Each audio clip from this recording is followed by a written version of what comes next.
just FI. Okay, so now we know how to add script tag. Now, once we know that how to add script tag, now it's a good time to actually start interacting with our DOM. It's a good time to actually start interacting with the DOM. Now you know that with CSS, if you were having some kind of a CSS also here, for example, if I say style.css, and inside my HTML page, I link my CSS, style.css. Okay. Now, for example, if I want to style this, let's say input tag. If I want to style this input tag, how can I style this input tag? I have to select this particular input tag and then apply styling to it. And how can I select this input tag? There are multiple ways, right? I can give a tag selector like this, or I can give a ID selector of, let's say, tier. I can give an ID selector and so on. Class selector, I can give some custom combinators. I can give a lot of things you can do. Okay, what is this? This is a selector, right? This is a selector. Using a CSS selector, you are able to target a particular element. That, okay, this is the element that I want to style. For example, let's say I give a padding on, let's say I give a padding of, let's say, 5 pixels on all sides. 5 pixels on all sides. You can see the input tag has kind of like bulked up a bit. Okay, so this is what selecting in CSS means. Okay, so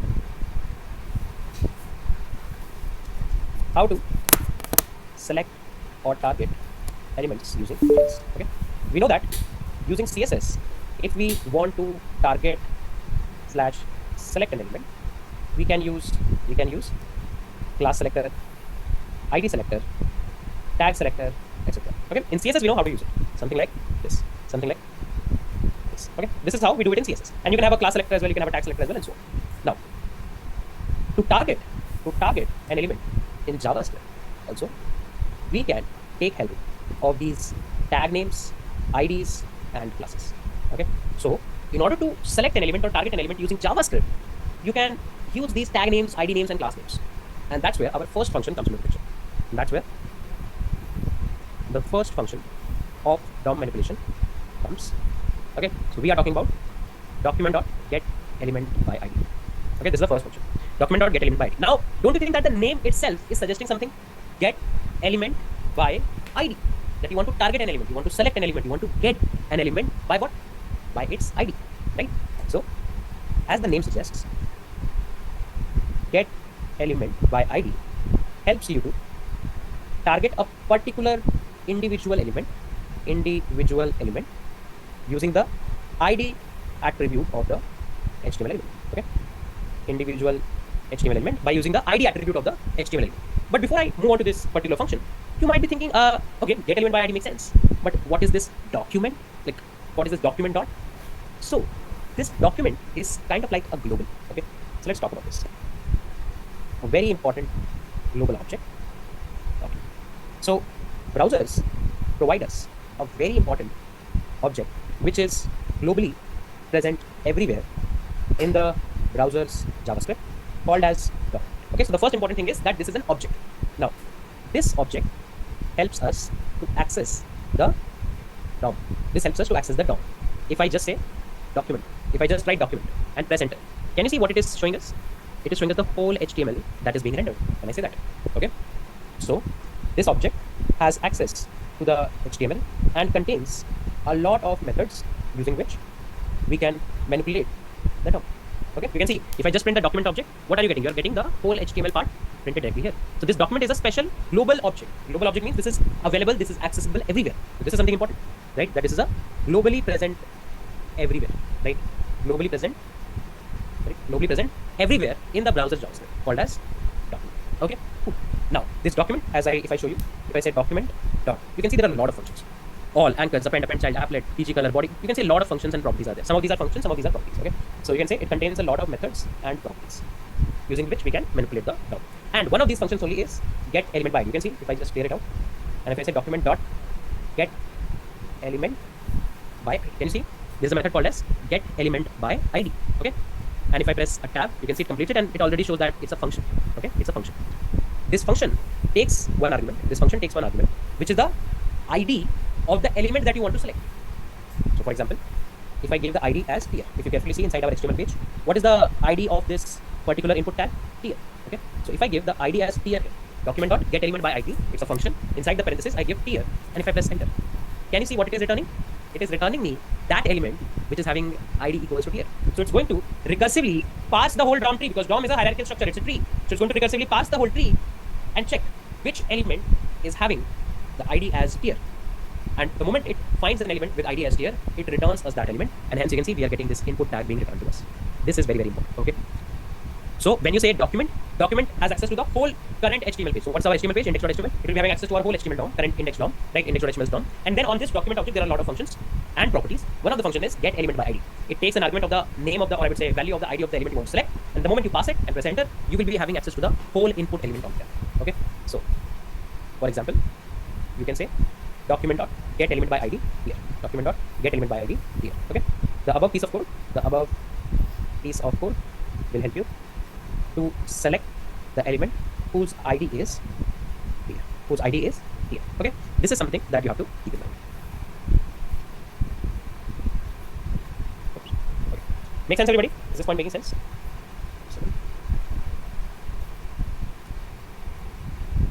Okay. What is parse? Parse means like reading the whole tree.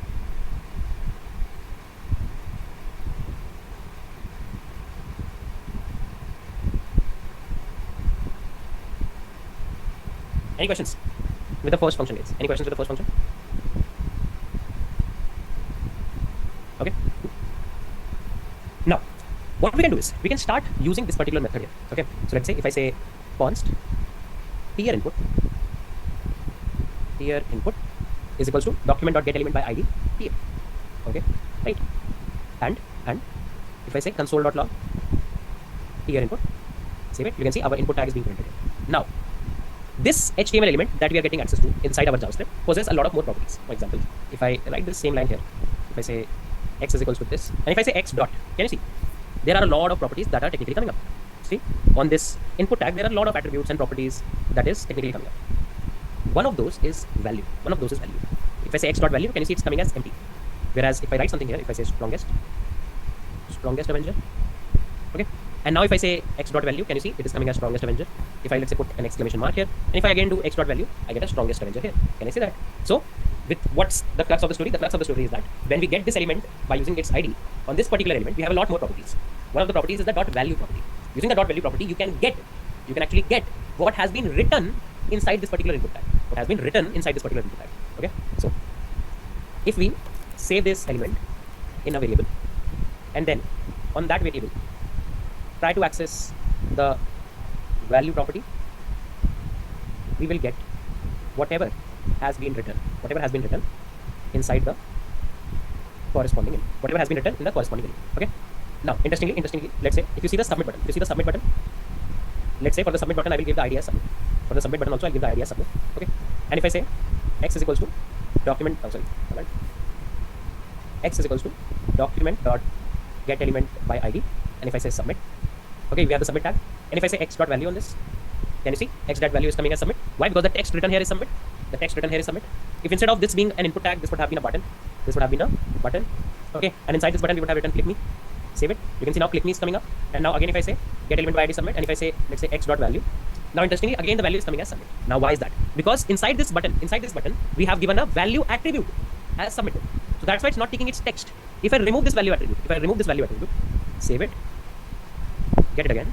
Now if you do x dot value, can you see there is nothing, right? So this value dot value property will help you to fetch the value attribute actually written inside the HTML tag, right?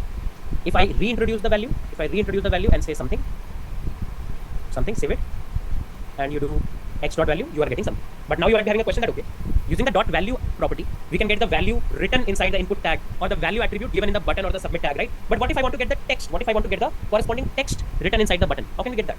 To get that, we have something called as x dot text content. If you do x dot text content, you will get click me. That is the text written inside the button. If there is, let's say this is not a button, for a moment, let's say this is a p tag. I'll say hello, and I give this ID as submit. For a moment, okay, and if I say x dot text content, can you see we are getting hello. So the text content property will help you to actually fetch the final text that has been written inside the particular tag. But the value property will be helping you to access the value attribute of these kind of input taking tags, because there are a lot of input taking tags, right? You can take the input in the form of text, password, email, checkbox, radio buttons, submit, calendar. A lot of things are there. For all of these different kind of inputs, you have a value attribute which can help us to fetch what value has been there inside the input. But in case you want to get the actual text of elements like p tag, button tag, where you actually feed a custom static text, that's where text content like property helps you to picture. And you can even change this. Like if you do x dot text content is equals to howdy doody. Okay, and I'm passing this as a string. The moment I press enter, can you see the text content has been actually changed to howdy doody, right? So using JavaScript, we are not able to just select the elements. We are able to fetch the values present inside that element. We are able to fetch the text present inside those elements, and we're able to change the text as well. And wasn't that the only meaning of DOM manipulation? That what we are doing here. So let me talk more in detail about it. Okay, so you can say something like this: const tier input is equals to document.getElement by id tier, and you can say console.log tier input dot value. This will print the value inside the input box. Okay. Sometimes we might have to fetch the text written inside a div, paragraph, button, etc. In those cases, value doesn't help us because value is mainly, or I would say is generally used to fetch the value of different input tags, right? If we want to fetch the text written inside an element, we can use the text content property to get and set the text of that HTML element. Okay, so you can do something like this. You can say const btn is equals to document.getElement by id. Let's say this is an id btn. Okay, and you can say console.log btn.text content, and you can say btn.text content is equals to howdy. Okay, this is to set a new text in the button, get existing text from the button. Okay, so for example, in case the HTML looks like this, that you have a button, click me, and this button is having an ID of btn, right? Then this is going to return click me. This is going to return click me. Okay, so there are again, just like CSS, there are a lot of different attributes, there are a lot of different functions. One function will be having more functions associated, and so on. It's like a very huge jungle, a very big forest of a lot of methods and properties and functions. Do you need to remember all of this? Probably not. Some of them are very frequently used that we are talking about as of now, right? But you do not need to absolutely end-to-end remember all of this. The more you will practice, the more hands-on experience you will get. Because of course, you can see, if I just do something like, let's say, x dot, you can see there are a lot of things coming up. You cannot remember anyhow all of this, and nobody even expects. It's not like I'm telling you to not remember it. Nobody even expects you to remember. Yes, there are some decent set of functions that you have to technically remember, like document.getElement by id kind of thing. But in my own interviews, there are a lot of time that has happened that in my own interviews, I have been expected to code a particular app in pure HTML, CSS, and JS. And at that point of time, if I don't remember a function, I specifically ask the interviewer that, can I Google this? I want to get this. I want to do this particular thing, and I know there is a function to do that, but I don't remember the function because there are a lot of functions. Can I Google it? And 100 out of 100 times, people have allowed me to Google, because remembering these functions is not the right judgment of your excellence or of your knowledge. How do you use them? Do you even know that this something like this is possible or not? These things actually show that how much code you have written, how much experience you have with DOM manipulations and like JavaScript concepts, how good of the code you are writing, and you know that eventually in the job you have to Google it. The interviewer also knows that this is not data structures and algorithm, which is a puzzle that you are expected to solve, because if you will Google it, you will not be having any say into that, because that's not the logic that you have built. You know that you are building an app. To build an app, there are a lot of things. You can't remember everything, so you rely on Google. It's kind of like when you try to make a whole building altogether, then you do not make the bricks yourself. You go to the market, you can buy the bricks. You go to the market, you buy the cement. You go to the market, you buy the rest of the materials. You mix everything, and then your expertise, your knowledge, your experience comes to the fact that how strong of a building you are able to make, how good of the infrastructure of the whole building is there, how beautiful the image building is looking altogether, so on and so forth. Right. So that's what I want to mention here, that you do not need to remember all of these methods and properties, but yeah, we'll be using them very regularly, so eventually we'll get a hang of it. But they are like probably a lack of different properties and functions, just like CSS. You don't need to remember this. Make sense, everyone? So can anybody affect the code by SQL injection? Because we are giving okay. देखो SQL injection कब लगेगा? जब पीछे backend interact, मतलब कहीं backend पे कोई database होना चाहिए ना. इस application का कोई backend नहीं है. तो SQL injection हमारे लिए none of a concern है. First thing. Second thing. तुम्हें अभी SQL injection के बारे में सोचने की जरूरत है. क्यों? मतलब तुम security तक पहुंचते हो जब तुम्हें app बनानी आती है. और security implement करना, I would say एक consequence होता है good coding practices का. अगर तुम अच्छी coding practices use करोगे, तुम सारे corner cases ध्यान रखोगे, तो काफी सारी चीजें already secure रहेंगी. तो पहले app बनाना सीखना है. ठीक है? मतलब step by step. Value will give every data type like string integer whatever is input. Yes, कुछ भी हो, मतलब तुम इनपुट का टाइप नंबर कर दो तो भी वैल्यू में उसका नंबर दे देगा. तुम ट्राई कर सकते हो. अगेन मुझे भी सारे सब चीज़ों के बारे में नहीं पता. अगर तुम टाइप करोगे एक्स्ट्रा टाइप, तो तुम्हें उसका टाइप प्रॉपर्टी मिल जाएगा. ठीक है, तुम्हें कुछ भी याद करने की जरूरत नहीं. You have to try it out and then understand.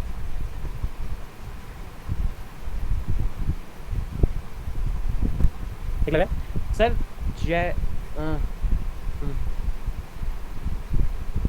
वंश, ये give that tier name place holder है. प्लेस होल्डर पता है ना क्या होता है? ये एक्चुअल वैल्यू नहीं है, ये बस डिस्प्ले पे दिखने वाली एक सूडो वैल्यू है. How differently Apurva, I can get your question. It's Obsidian.